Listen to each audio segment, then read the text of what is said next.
So Faithlyn, great to have you here at the Coach360 Career Lab. And I saw you up on the panel as well. Great answers. But we want to get a little bit more direct now with your own story. Yes. Professional bodybuilder, you've got your own businesses, you're really committed. You used to be in martial arts, which brought the discipline. Tell us a little bit about what drives you to take on so much where one person normally can't take on one.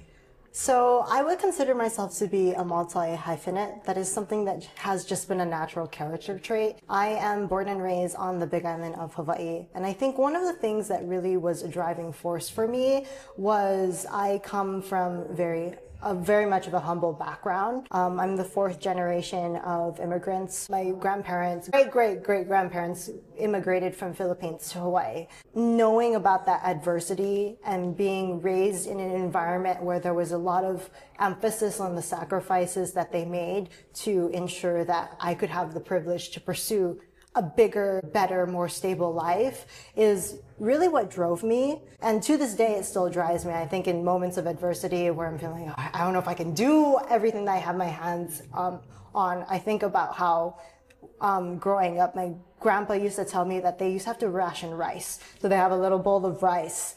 And he was amongst, oh my gosh, 6 siblings.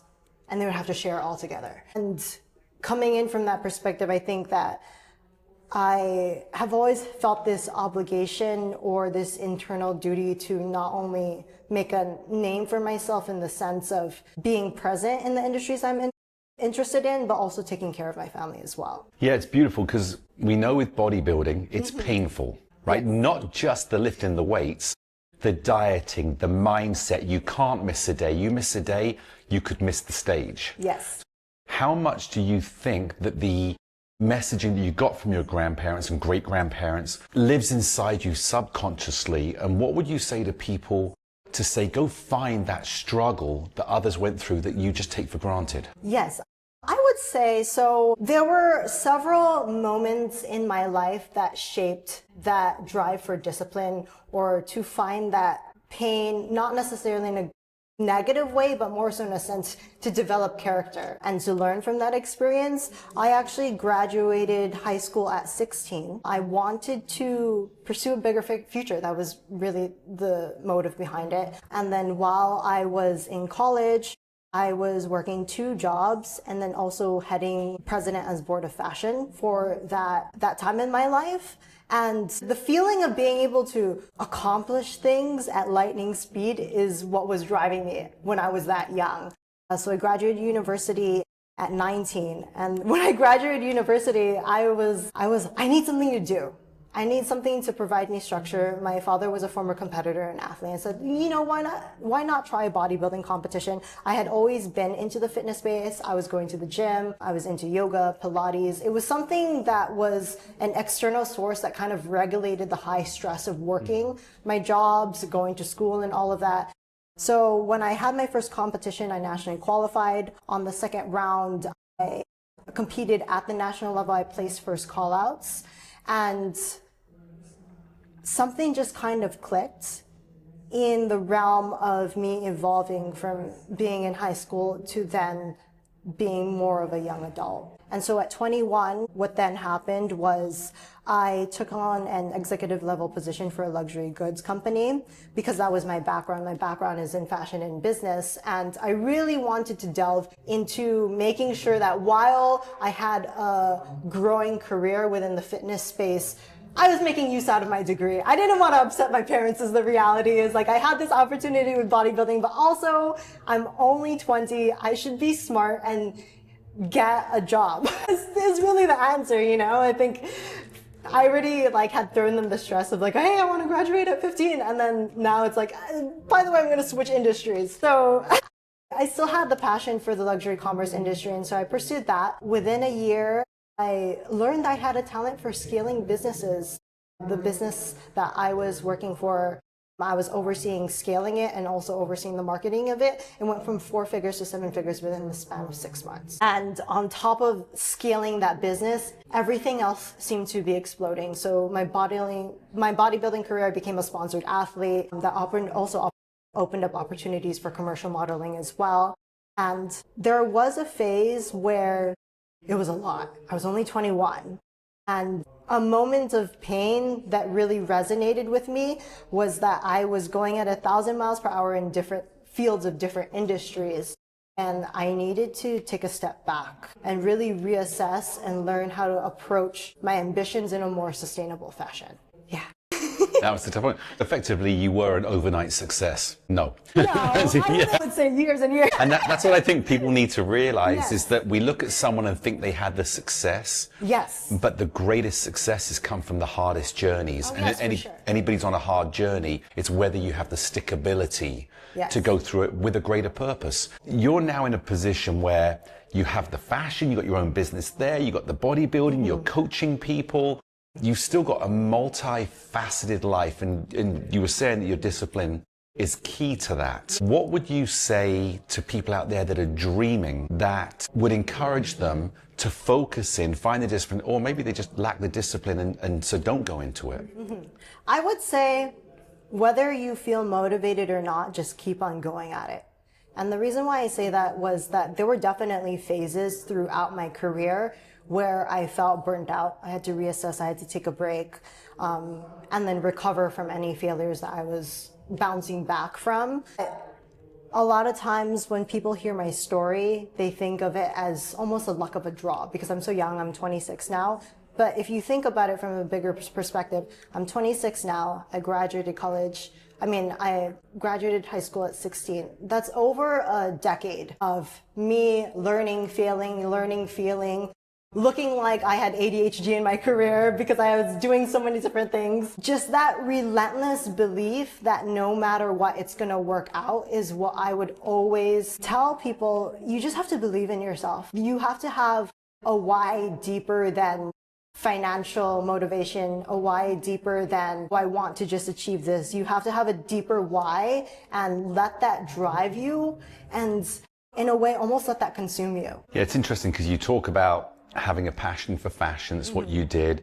Also, when I say athletic side, I still believe Yes. bodybuilding is athletic. Yes, for so it's a sure. part of you, and that's what you can't get away from. And I have this saying, you're either building somebody else's dream or you're building yours. Invest Yes. in you. A question that came up as you were talking, when we talk about struggles, graduating at 16, college out at 19, a struggle that probably nobody thinks about. You're so young, and having people trust you at such a young age is also a talent because we think, oh, we're so young, I should be this age before I do this. Yes. What was your mindset and what were the struggles that you faced of people that maybe didn't give you the credit that obviously you proved you deserved? I think a skill that I learned in early as I became older, I actually, contrary to how I'm speaking on the camera or public speaking or how my presence is via social media, is I actually grew up with a ton of social anxiety. So much to a degree that they consistently brought it up as a concern